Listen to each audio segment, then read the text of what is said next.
Hello बच्चों, स्वागत है आप सभी का फिजिक्स वर्ल्ड विजुअलिया यूट्यूब चैनल में। जैसा कि आपको मालूम है कि हम 12वीं फिजिक्स का चैप्टर नंबर 2 गाउस के नियम और उसके अनुप्रयोग कंप्लीट कर रहे हैं। मेरे पिछले 3 वीडियो में अपन ने फ्लक्स को परिभाषित किया था और उसके बाद सतत आवेश वितरण और सतत आवेश वितरण के बाद में सतत वितरण आवेश के कारण विद्युत क्षेत्र की तीव्रता, वो सब अपन ने पहले कर लिया। तो जाहिर है कि आप उन सब वीडियो को बार बार देखें और नोट करें और उसको कंप्लीट करें। अब हम चौथे वीडियो में आज इस पाठ का बहुत ही महत्वपूर्ण टॉपिक गाउस की प्रमेय या जिसे हम गाउस का नियम भी कहते हैं उसे पढ़ेंगे और इसको हम अच्छे से कंप्लीट कर लेंगे तो गाउस के नियम के जो अनुप्रयोग है, जिससे कि निबंधात्मक प्रश्न आता है 4 नंबर का, उसे हम बहुत ही आसानी से एग्जाम में कर पाएंगे और समझ पाएंगे। तो इस वीडियो को शुरू करने से पहले मैं आपको यही कहूंगा कि इस इम्पोर्टेंट टॉपिक को बिल्कुल आप मन लगा करके समझें। देखिए, गाउस का प्रमेय या गाउस का नियम बहुत ही आसान सा है। इसमें एक शर्त जो दी होती है कि हमारे पास जो पृष्ठ होगा, इस गाउस प्रमेय को लगाने के लिए जो हमारे पास पृष्ठ होगा वो कैसा होना चाहिए? बंद पृष्ठ होना चाहिए। कैसा होना चाहिए विद्यार्थियों? बंद पृष्ठ। बंद पृष्ठ का मतलब जो भी हमारे पास 3D आकृतियां हैं, त्रिविमीय आकृतियां, जैसे कि हमारे पास गोला है, बेलन है, घन है, घनाभ है, ये सभी जो है हमारे पास बंद आकृतियां हैं। तो इस गाउस के नियम को लगाने के लिए जो हमारे पास पहली शर्त आती है कि हमारा पृष्ठ कैसा हो? बंद पृष्ठ हो। और बंद पृष्ठ कौन सा होगा? त्रिविमीय जितनी भी आकृतियां हैं हमें उनको लेना है। और इस बंद पृष्ठ को जो है हम बहुत सी बार गाउसीय पृष्ठ कहते हैं। गाउसीय पृष्ठ कहते हैं। उसका कारण ये है कि हमारा गाउस की जो प्रमेय है इस बंद पृष्ठ पे लागू होती है, तो इस पृष्ठ को हम गाउसीय पृष्ठ भी कहते हैं। अब देखिए, गाउसीय पृष्ठ जो है किस किस के बीच में संबंध स्थापित करता है ये भी देख लेते हैं। देखिए, गाउस का जो नियम है वो बताता है कि जो बंद पृष्ठ हमारा विद्युत क्षेत्र में है, तो उस विद्युत क्षेत्र के कारण फ्लक्स, विद्युत क्षेत्र के कारण फ्लक्स और उस बंद पृष्ठ में स्थित आवेश, फ्लक्स और बंद पृष्ठ में स्थित आवेश, इन दोनों के बीच में संबंध हमें बताता है। अब आप देखेंगे कि इस गाउस के जो प्रमेय है उसका क्या उपयोग है। तो इस गाउस की प्रमेय की सहायता से हम विद्युत क्षेत्र या फिर विद्युत क्षेत्र की तीव्रता का जो परिकलन है बहुत ही आसानी से ज्ञात कर सकते हैं। तो अब हम सबसे पहले इन शर्त को और की क्या उपयोग है, किस किस के बीच में संबंध है, जानने के बाद हम बात करते हैं कि गाउस ने आखिर कौन सी प्रमेय दी कि उसका जो हमें यहाँ पर अध्ययन करना है। जैसा कि अगर हम प्रमेय कह रहे हैं गाउस प्रमेय, तो उनका जो कथन है, क्या कथन है, कोई भी प्रमेय है उसका स्टेटमेंट दिया जाता है। तो गाउस ने क्या स्टेटमेंट दिया? बहुत ही सिंपल सा स्टेटमेंट दिया कि निर्वात में, यहाँ पर हम माध्यम क्या ले रहे हैं? निर्वात ले रहे हैं, या फिर आप हवा भी लिख सकते हैं। निर्वात में कोई भी बंद पृष्ठ हमारे पास है, कोई भी बंद पृष्ठ हमारे पास है, तो उस बंद पृष्ठ से निर्गत या पारित विद्युत फ्लक्स का मान, निर्गत या पारित विद्युत फ्लक्स का मान उस बंद पृष्ठ में स्थित आवेशों के योग, बंद पृष्ठ में स्थित आवेशों के बीजगणितीय योग तथा निर्वात की विद्युतशीलता एप्सिलॉन नॉट के अनुपात के बराबर होता है। कथन को एक बार और सुनिए कि निर्वात में कोई भी गाउसीय पृष्ठ है, उससे पारित या निर्गत विद्युत फ्लक्स का मान उस पृष्ठ में स्थित आवेशों के योग तथा निर्वात की विद्युतशीलता के अनुपात के बराबर होता है।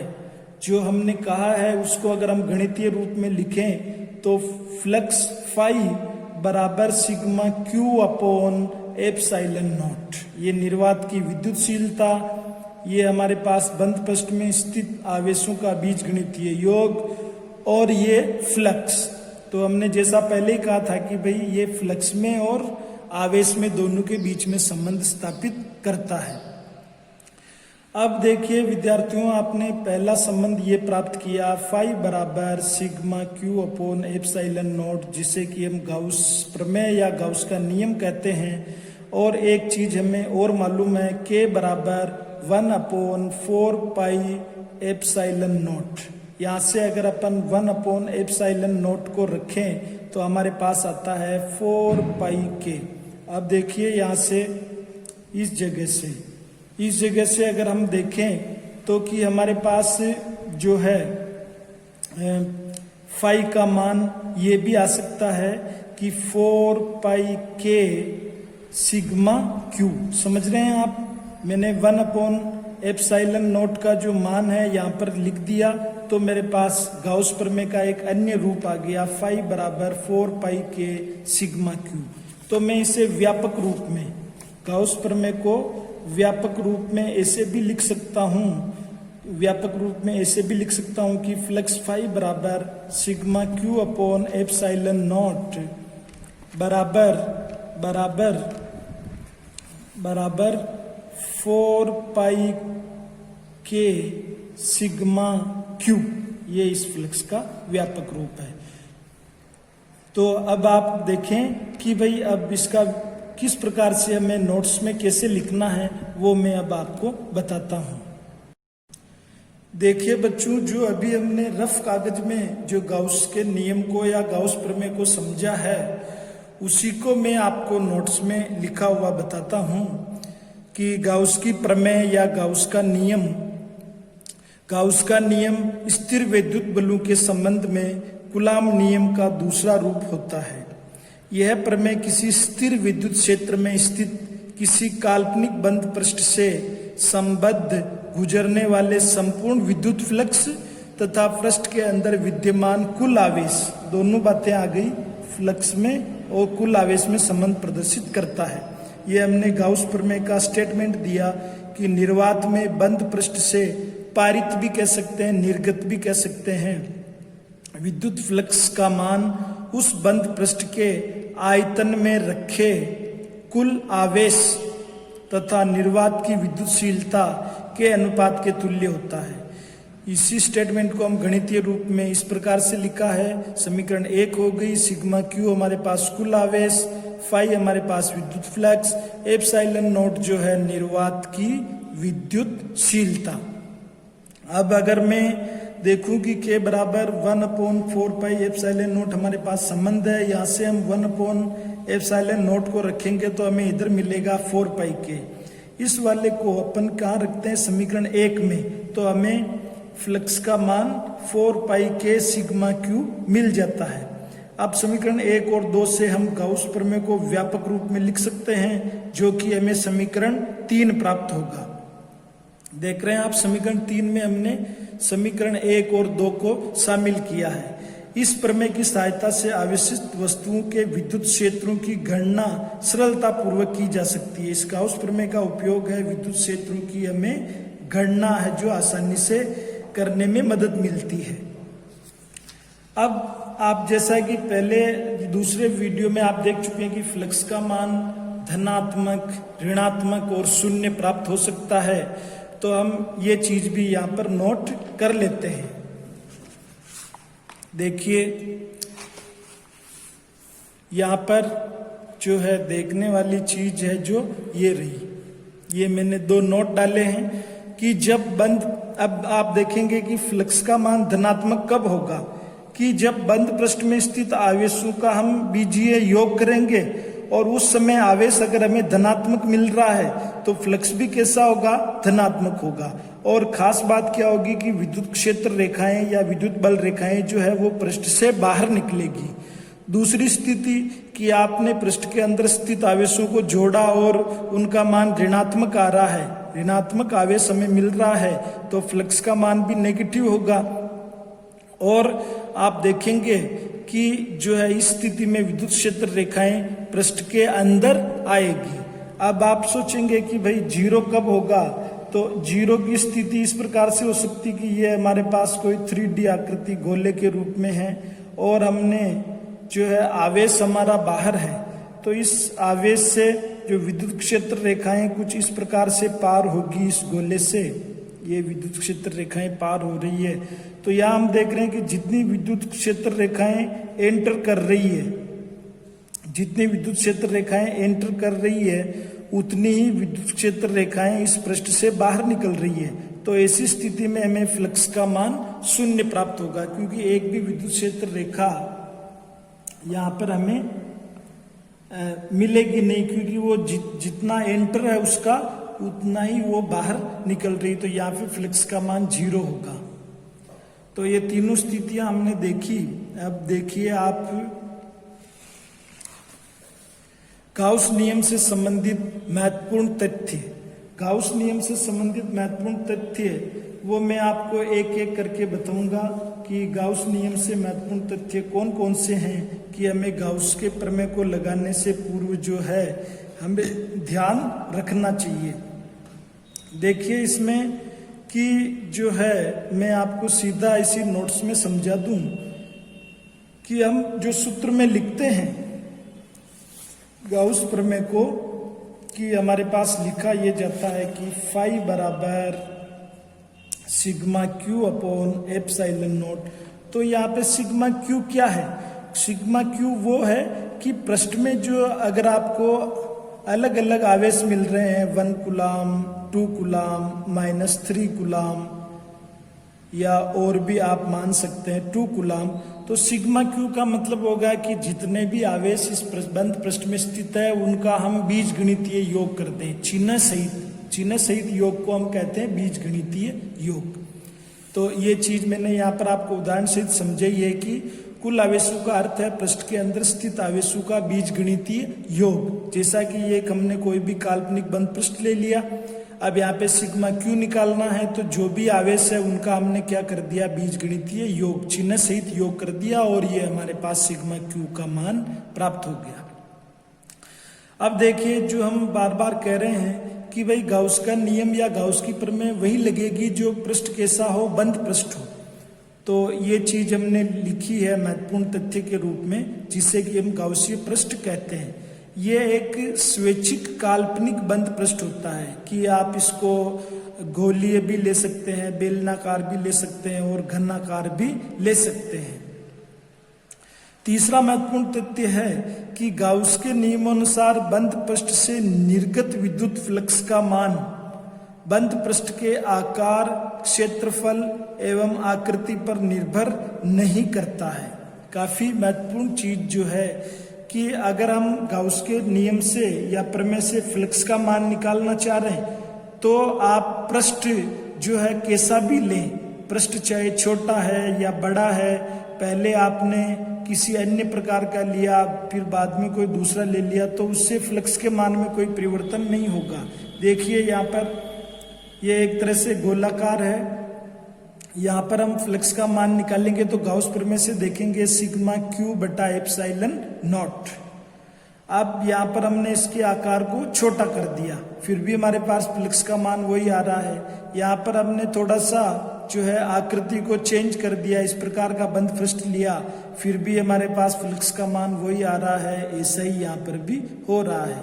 तो क्या चीज है कि भाई बंद पृष्ठ के आकार से और क्षेत्रफल से और आकृति की बदलने से हमारे पास जो गाउस प्रमेय से हम फ्लक्स का मान जो निकालते हैं फाई बराबर sigma q upon epsilon not, जैसा कि आप सूत्र में भी देख रहे हैं कि इसमें आकृति के आकार का या क्षेत्रफल का इस तरह का कोई निर्भरता नहीं है। आप देखिए चौथा महत्वपूर्ण बिंदु कि बंद पृष्ठ से निर्गत विद्युत फ्लक्स का मान बंद पृष्ठ के अंदर आवेशों के वितरण पर निर्भर नहीं करता है, आवेशों के वितरण पर निर्भर नहीं करता है। आवेशों का वितरण किस प्रकार से हो रहा है उस पर निर्भर नहीं करेगा। कि जैसे आप देखें कि कोई भी हमारे पास बंद पृष्ठ है, ये गोले के रूप में ले लिया हमने, ये एक दूसरा गोला ले लिया। अब आप देखें कि यहाँ पर सीधा मेरे पास जो आवेश है 4 कूलाम, ठीक है, ये 4 कूलाम। दूसरे वाले पृष्ठ में मैं देख रहा हूँ कि मेरे पास आवेश कुछ इस प्रकार से है, 3 कूलाम यहाँ पर और इसी के साथ 1 कूलाम यहाँ पर। अब आप देखेंगे कि सिग्मा क्यू यहाँ पर 4 कूलाम आएगा और यहाँ पर भी सिग्मा क्यू हमारे पास 3 + 1 = 4 कूलाम ही आएगा।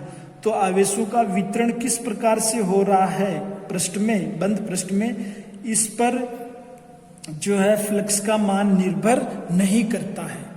कुल मिला के हम तो बीजीय योग करते हैं, अगर आवेशों का मान ही अलग अलग है तो वहां पे फ्लक्स का मान चेंज हो जाएगा, लेकिन इनका वितरण कैसे भी हो फ्लक्स का मान उस पर निर्भर नहीं करेगा या उससे परिवर्तित नहीं होगा। देखिए मैंने एक ये जो नोट्स के अंदर दूसरा उदाहरण लिया कि यहाँ मैं फ्लक्स का मान निकालूं तो मेरे को मिल रहा है Q/ε0, क्योंकि मैंने आधे आवेश और आधे आवेश को जोड़ के पूरा आवेश यहाँ पर लिखा है। यहाँ पर देखिए वितरण कुछ इस प्रकार से हो गया, Q/2 पॉजिटिव आवेश है, यहाँ पे Q/4 जो है ये वाला नेगेटिव आवेश है और वापस ये नेगेटिव आवेश और ये पॉजिटिव आवेश जब आप बीजीय योग करेंगे तो इस प्रकार से वापस दोनों सेम मिलेंगे। तो वितरण किस प्रकार से हो रहा है इस पर भी निर्भर नहीं करेगा। अगले बिंदु में हम देखेंगे कि आवेश की स्थिति पर भी निर्भर नहीं करता, फ्लक्स का मान आवेश की स्थिति पर भी निर्भर नहीं करता है। जैसे कि ये गोला लिया आपने, ये दूसरा गोला लिया, आकृति पर तो आकृति से तो कोई फर्क नहीं पड़ता। आपने देखा था कि भाई छोटा हो गोला चाहे बड़ा हो उसमें फ्लक्स का मान वो उससे कोई परिवर्तित नहीं होता। तो यहाँ मैंने देखो 2 गोले लिए, जो मैंने पहला जो आवेश लिया है यहाँ पर 1 कूलाम, तो गोले के है इस तरफ लिया ऊपर की तरफ। अब यहाँ पर मैं 1 कूलाम नीचे की तरफ लूंगा तो भी मेरे पास फ्लक्स का मान दोनों में सेम आएगा, कोई परिवर्तन नहीं है। तो कि भाई वितरण किस प्रकार से हो रहा उस पर भी निर्भर नहीं करता और आवेशों की जो स्थिति है उस पर भी निर्भर नहीं करता है। इस वाले बिंदु को मैंने अगले 5वें बिंदु में लिया है जो अभी अपन ने देखा था। देखिए ये रहा हमारे पास हमारा पांचवा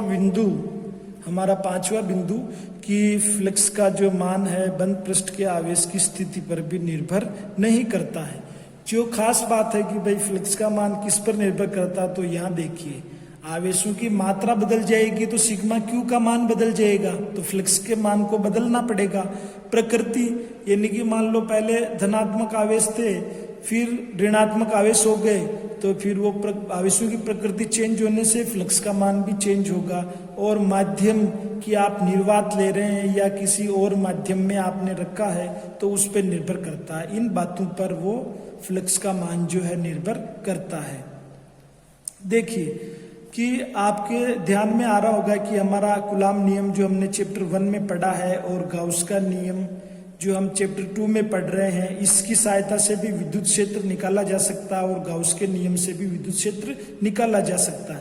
तो दोनों में कौन अधिक व्यापक है, मेजर कौन है, तो इस वाले पॉइंट से आप क्लियर हो जाएंगे कि गाउस का नियम परिबद्ध आवेशों की गतिशीलता या स्थिर अवस्था पर निर्भर नहीं करता है। यानी कि उस बंद पृष्ठ के अंदर आवेश स्थिर है या गतिशील है उससे फ्लक्स के मान में कोई परिवर्तन नहीं होगा। लेकिन हमारा कूलाम का जो नियम है केवल और केवल स्थिर आवेशों के लिए ही लागू होता है। तो हम कह सकते हैं कि गाउस का नियम ज्यादा व्यापक है, किसकी तुलना में, कूलाम नियम की तुलना में। एक चीज और देखेंगे कि गाउस का नियम जो है केवल 19 क्षेत्रों के लिए, 19 सदिश क्षेत्रों के लिए लागू होगा जो व्युत्क्रम वर्ग नियम का पालन करते हैं। व्युत्क्रम वर्ग नियम के पालन का इस प्रकार से है, देखो विद्यार्थियों की जैसे हमने कूलाम का नियम पढ़ा था वहां पर 2 ये स्थिर आवेश लिए थे और दोनों के बीच की दूरी को हमने r से नोट किया था, ये Q1 आवेश और ये हमारा Q2 आवेश। तो हमने देखा था कि जो कूलाम बल है या इन दोनों आवेशों के बीच का जो बल है वो था के Q1 Q2 upon are square. ये देखिए ये क्या हो रहा है, व्युत्क्रम में वर्ग हो रहा है, व्युत्क्रम में वर्ग हो रहा है। यहाँ पर दूरी है, दूरी को हमने बटे हुए में लिखा, मतलब वो व्युत्क्रम और ये वर्ग लगाया हुआ, स्क्वायर लगाया हुआ। तो जिस प्रकार से कूलाम नियम के लिए भी ये शर्त है, उसी प्रकार से गाउस के लिए भी है कि भाई ये उन्हीं के लिए सदिश क्षेत्रों के लिए लागू होगा जो व्युत्क्रम वर्ग नियम का पालन करते हैं। देखिए अगले वाला जो महत्वपूर्ण बिंदु है, ये आप देखिए कि मान लो बंद पृष्ठ से कोई भी बाहर हमारे पास आवेश है, तो जो फ्लक्स का मान होगा वो क्या सीधा हमें 0 मिलेगा। चाहे आप पृष्ठ से बाहर कितना भी आवेश रखें, उससे इस पृष्ठ में जितनी फ्लक्स रेखाएं एंटर हो रही है उतनी ही बाहर निकल रही है। तो यहाँ पर हमारे पास एक तरह से फ्लक्स का मान 0 प्राप्त होगा। ये भी आप महत्वपूर्ण बिंदु के रूप में देखें। एक चीज में साथ ही अगले पॉइंट में क्लियर करेंगे कि विद्युत क्षेत्र जो है, विद्युत क्षेत्र जो है वो आवेश चाहे पृष्ठ के अंदर हो चाहे बाहर हो, विद्युत क्षेत्र इन दोनों स्थितियों में विद्युत क्षेत्र होगा। लेकिन गाउस नियम में जो अगर आप फ्लक्स निकालेंगे तो वो फ्लक्स 0 मिलेगा आपको। जैसे कि अगर मान लो आपने इस गोले के अंदर द्विध्रुव ले लिया, द्विध्रुव लेने से क्या होगा, द्विध्रुव को अपन समझते हैं कि समान परिमाण परंतु विपरीत प्रकृति होती है आवेशों की। तो ऐसी स्थिति में आप योग करेंगे समान परिमाण के कारण और विपरीत प्रकृति के कारण सिग्मा क्यू का मान 0 मिलेगा। तो ऐसी स्थिति में फ्लक्स का मान भी 0 आएगा, लेकिन वहां पर विद्युत क्षेत्र हमें 0 नहीं मिलेगा। यही मैंने अगले पॉइंट में इसको क्लियर किया है। देखिए 10वां पॉइंट, गाउस के प्रमेय में विद्युत क्षेत्र या विद्युत क्षेत्र की तीव्रता सभी आवेशों के लिए, चाहे वे बंद पृष्ठ के अंदर या बाहर है, के लिए है, लेकिन आवेश Q केवल बंद पृष्ठ के अंदर उपस्थित आवेशों के लिए ही होता है। ये थोड़ा सा यहाँ पर गाउस नियम और विद्युत क्षेत्र से संबंधित आप कंफ्यूज हो सकते हैं, तो ये ध्यान रखें। अगला है कि यदि किसी विद्युत क्षेत्र चाहे वो समान हो अथवा असमान में कोई बंद पृष्ठ स्थित हो तथा बंद पृष्ठ के भीतर कोई भी आवेश नहीं हो, जैसे यहाँ पर कुछ भी आवेश नहीं है, इस गोले में भी नहीं है और इस बेलन में भी नहीं है, तो इस वस्तु के संपूर्ण पृष्ठ से, जो ये बंद पृष्ठ है, उससे संबंध जो विद्युत फ्लक्स होगा वो हमें 0 मिलेगा। क्योंकि सिग्मा क्यू यहाँ पर 0 है तो फिर फ्लक्स का मान आप निकालेंगे, क्योंकि हमें जो है गाउस प्रमेय ध्यान में है phi equal to sigma q upon epsilon naught. जब यहाँ पर सिग्मा क्यू का मान ही 0 है, बिल्कुल है ही नहीं, तो ये पूरा जो है हमें इधर वाला राइट हैंड साइड का जो भाग है पूरा 0 मिलेगा। एक न्यूमेरिकल प्रश्नों में घन से संबंधित न्यूमेरिकल प्रश्न आए तो उसे आप किस प्रकार समझेंगे कि मान लो ये हमने घन लिया और इसके केंद्र पर, घन के केंद्र पर एक आवेश है जिसको मैंने Q से लिख दिया। तो यहाँ पर अगर हम गाउस के नियम से फ्लक्स का मान निकालें, कुल फ्लक्स क्या होगा, आवेशों का योग बटे हुआ एप्सिलॉन नॉट निर्वात की विद्युतशीलता, ये आ गई। अब आप देखें कि भाई फ्लक्स का मान सतह पर कितना होगा, तो क्योंकि जैसा हमें ध्यान में है हमारे पास घनाभ है तो उसकी सरफेस जो है 6 होएगी, 4 साइड की और 2 ऊपर नीचे की। तो यहाँ पर इसको हम 6 से डिवाइड कर देंगे, यानी 6 भागों में ये बट जाएगा।